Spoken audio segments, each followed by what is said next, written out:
Hamefura. Jika ditanya anime Akuyaku Rejo yang paling komedi, mungkin Hamefura adalah jawabannya. Karena tingkah lakunya Katarina tiap kali menghindari bad ending selalu menghasilkan unsur komedi. Nah, untuk ceritanya sendiri, Katarina awalnya adalah seorang bangsawan egois yang secara tidak sengaja mengalami kecelakaan yang membuat dia ingat kalau dia punya kehidupan sebelumnya dan sempat bermain game yang jadi latar dunianya. Lalu yang jadi poin komedi di anime ini adalah setiap usaha Katarina yang menghindari bad ending malah nyuri plot karakter lain yang mengakibatkan semua karakter itu jadi suka sama dia. Dan karena pada dasarnya dia tidak punya pengalaman romantis, Katarina bisa dibilang adalah main heroine yang ketidakpekaannya setara Akatsuki Kojo. Nah, untuk penilaiannya sendiri, karena MC-nya benar-benar aneh, karena waktu diculik dia masih bisa santuy dan nyaman sampai lupa kalau dia sedang diculik, maka gue taruh di good. Akulas. Anime Akuyaku Rejo yang paling fast-paced karena dalam satu season anime ini ngasih banyak plot baru. Karena hal itulah jika muncul suatu masalah, biasanya penyelesaiannya cepat dan tidak bertele-tele. Nah, animenya sendiri nyeritain Aileen yang baru aja diputusin tunangannya, yang di situ dia baru dapat penglihatan dari kehidupan sebelumnya dan langsung gerak cepat ke sumber masalah yang nantinya jadi penyebab dia dapat bad ending. Lalu hal unik lainnya di sini adalah Aileen ternyata bukan satu-satunya orang yang masuk dunia otome ini, karena ada satu orang lagi yang dengan kata lain ini adalah player versus player. Dan salah satu hal yang gue suka di sini adalah karakter yang biasanya didesain untuk dibenci, yaitu orang yang mutusin tunangannya, ternyata malah dapat development yang bikin gue respect. Nah, untuk penilaiannya sendiri, karena setiap ada masalah yang muncul tidak di-dragging sama hal-hal yang tidak penting, tapi dengan itu ngurangin pendalaman karakternya, maka gue bakal kasih oke aja.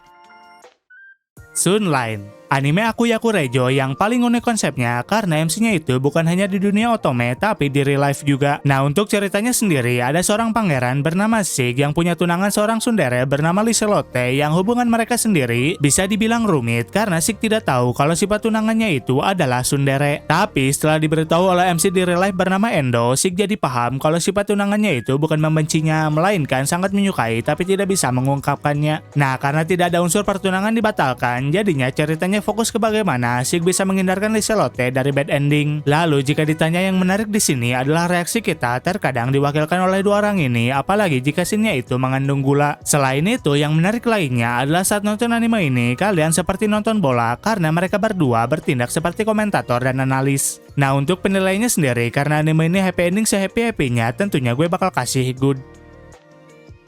Last Tame. Anime Akuyaku Rejo yang paling sinetron karena setiap kali Pride berhasil nyelesain plot salah satu cowok biasanya diakhiri dengan tangisan. Nah, untuk ceritanya sendiri, pada awalnya Pride adalah seorang salon ratu yang jahat dan manipulatif, yang manipulatifnya itu ia gunakan ke cowok-cowok yang jadi target penaklukan. Lalu di cerita aslinya sendiri yang menjadi lawan dia adalah Tiara yang merupakan adik perempuannya, yang di timeline sekarang dia malah sangat suka sama Pride. Selain itu, hal menarik lainnya di sini adalah Pride didesain bukan seperti Akuyaku Rejo lain yang lemah dan kaguna, tapi sangat pintar dan juga kuat, yang dengan kata lain dia didesain jadi last bossnya. Nah, untuk penilaiannya sendiri karena Pride terlalu baper sama karakternya, maka gue kasih oke aja. Hal ini karena Pride seharusnya sadar kalau setiap hal buruk yang ada di game aslinya bukan karena Pride yang sekarang, tapi Pride yang dulu.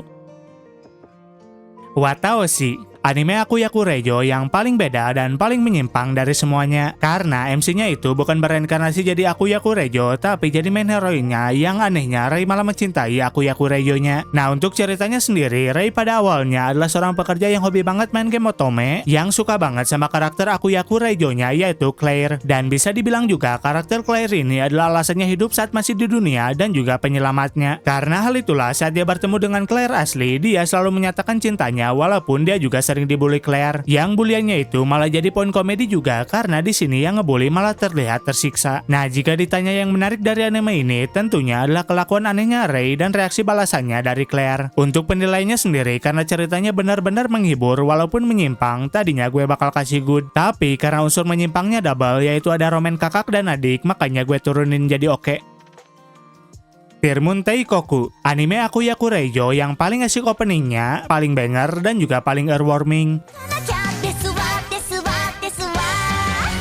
Anime ini sendiri sering disebut ngambil referensi dari sejarah revolusi Prancis, yaitu Marie Antoinette yang dieksekusi gara-gara bikin rakyat sengsara dan ngomong jika tidak ada roti maka makan kue. Dan semua sejarah itu sendiri sebenarnya kebenarannya masih dipertanyakan. Nah, untuk ceritanya di sini Mia sama seperti Akuyaku Rejo lainnya, yaitu egois, caper, dan nyalagunain kekuasaan yang berakhir dieksekusi. Yang membedakannya hanyalah waktu Mia masih jadi Akuyaku Rejo, ternyata masih ada orang yang setia padanya. Yang di timeline sekarang sendiri, saat dia bertemu dengan orang itu lagi, Mia sangat menyayanginya dan akan balas budi atas kebaikannya waktu dulu. Lalu jika ditanya yang menarik dari anime ini, tentunya adalah sikapnya Mia yang walaupun udah dapat kesempatan kedua, ternyata sifat Akuyaku Rejo-nya masih ada. Apalagi jika dia berhubungan dengan orang yang bikin dia dieksekusi sebelumnya. Nah, untuk penilaiannya, karena anime ini pakai konsep salah paham yang unik, maka gue kasih good. Loop Nana Kaime. Anime Akuyaku Rejo yang paling banyak pengulangannya yaitu 7 kali, dan setiap pengulangannya itu memiliki cerita yang berbeda-beda tapi endingnya sama, yaitu Risa meninggal gara-gara perang yang terjadi. Nah, untuk ceritanya sendiri, setiap kali Risa diputusin tunangannya, dia selalu ngambil cerita yang berbeda-beda agar bisa terhindar jadi korban perang. Mulai dari jadi seorang pedagang, apoteker, peneliti, pembantu, sampai jadi kesatria yang sayangnya semua usaha itu berakhir red flag karena satu orang, yaitu Arnold Hein. Nah, uniknya di pengulangan ketujuh ini, dia malah tidak sengaja bertemu langsung dengan sumber masalahnya, yang sumber masalahnya itu sendiri ternyata tertarik pada Rise. Lalu jika ditanya yang menarik dari anime ini, tentunya adalah gimana caranya Rise bisa ngubah perspektif orang-orang, terutama Arnold dan mantan mentornya, ke arah yang lebih baik. Untuk penilaiannya sendiri, karena Rise jago banget dalam manfaatin pengetahuan dan kemampuan yang dia dapat di pengulangan sebelumnya, ditambah Arnold Hein yang stay in sama karakternya yang cool banget, maka gue kasih good. Akuyaku Rejo level 99. Anime Akuyaku Rejo yang MC-nya paling overpower, paling kudere, dan juga paling hitam rambutnya. Nah, karena memiliki rambut hitam seperti itu, Yumiela jadi sering didiskriminasi, apalagi setelah ketahuan kalau dia memiliki sihir kegelapan. Dan jika di anime lain yang selalu rasis itu adalah Akuyaku Rejo ke main heroinnya, di anime ini malah kebalikannya, di mana main heroinnya rasis ke Akuyaku Rejo-nya. Yang bangsitnya, si main heroin ini sampai nuduh kalau MC itu adalah Raja Iblis. Selain main heroinnya yang bangsit, cowok yang jadi target penaklukannya juga sama bangsit. Bahkan gue berani jamin gak ada cowok target penaklukan yang sebangsit mereka di anime lain. Saking bangsitnya pun, saat animenya masih tayang, gue pernah nanya di grup Facebook tentang nasib mereka di light novel, yang gue berharap mereka meninggal aja di light novelnya. Ya, walaupun mereka tobat di beberapa episode akhir sih, tapi tetap ya mereka sampai akhir animenya kurang berguna. Malahan Yumiela yang nyelesain semuanya. Untuk penilaiannya sendiri, secara grafis standar banget kayak Arifureta season 1, maka tadinya gue bakal kasih doke. Tapi karena MC-nya yang kudere dan gila dalam artian lain, ditambah ada seorang best boy yang impact satu episode lebih bagus dari 4 bangsit itu dalam satu season, maka gue kasih good.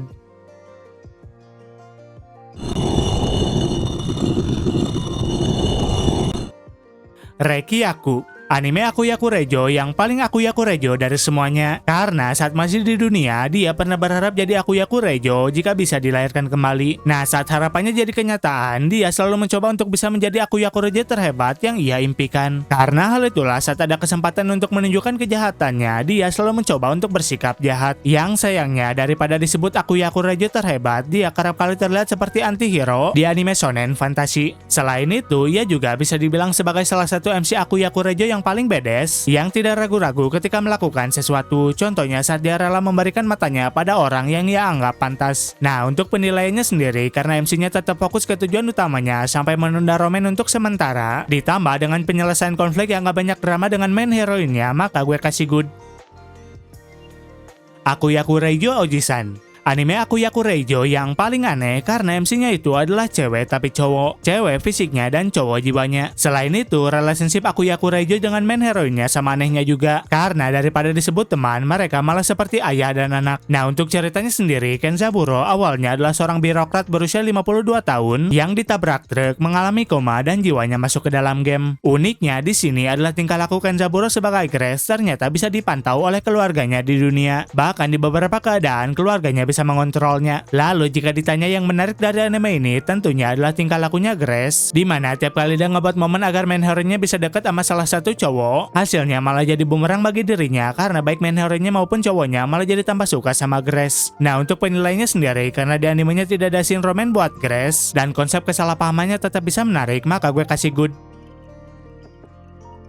Sai Hito. Anime Akuyaku Reijo yang paling barbar dari semuanya karena MC-nya itu adalah tukang bogem yang tidak pandang bulu. Dan menurut Scarlet sendiri, bogeman adalah cara yang paling cepat untuk nyelesain sebuah masalah. Nah, untuk ceritanya, Scarlet jadi Akuyaku Reijo itu bukan karena iri pada cewek lain, tapi karena tunangannya yang bangsit banget, yang lama-kelamaan dia jadi dendam, dan dendam itu akhirnya ia bisa lepaskan saat tunangannya dibatalkan. Dan walaupun dia dianggap Akuyaku Reijo oleh bangsawan jahat lainnya, tapi bagi rakyat sendiri, Scarlet dianggap pahlawan karena berhasil memberantas para bangsawan jahat dengan bogemannya. Lalu yang menarik lainnya di anime ini adalah kehadiran orang ini yang merupakan saudara dari mantan tunangannya. Hal ini karena orang ini sangat powerful sampai sering membuat Scarlet menari di atas tangannya. Nah, untuk penilainya sendiri karena MC-nya tahu cara paling cepat untuk menyelesaikan sebuah masalah yaitu dengan bogeman, maka gue kasih good.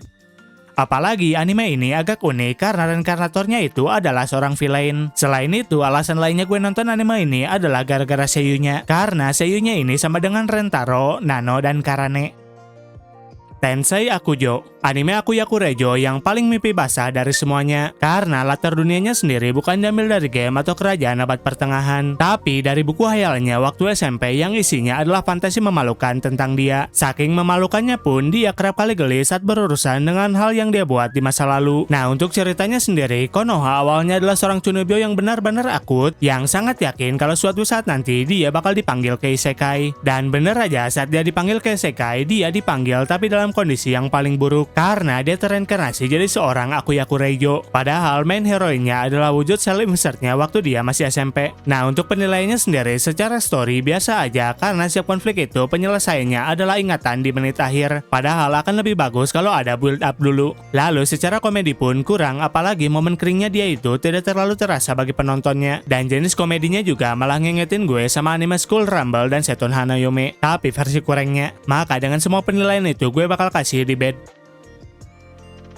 Eris no Seihai, anime Akuyaku Reijo yang paling mikir dari semuanya karena anime ini ada genre misterinya. Nah, untuk ceritanya sendiri yang dituduh jadi Akuyaku Reijo-nya itu bukanlah MC-nya, tapi seorang bangsawan bernama Scarlet yang difitnah terus dieksekusi dan arwahnya gentayangan. Nah, Connie sendiri tadinya hampir mengalami hal yang serupa dengan Scarlet, yang untungnya Connie diselamatkan oleh Scarlet. Tapi sebagai gantinya, Connie harus membantu Scarlet untuk balas dendam pada orang yang menyebabnya. Nah, hal yang menarik dari anime ini adalah developmentnya Connie, di mana dia selalu diajarkan tentang ketulusan, tapi karena ajaran ketulusan itulah Connie dijebak dan keluarganya terlilit utang. Oleh karena itu, Connie jadinya mencoba realistis, bahkan jika dipaksa keadaan, Connie siap jadi jahat. Untuk penilaiannya sendiri karena genrenya misteri, genre yang biasanya gue hindari, tapi untuk yang ini gue bisa nikmati, maka gue kasih good.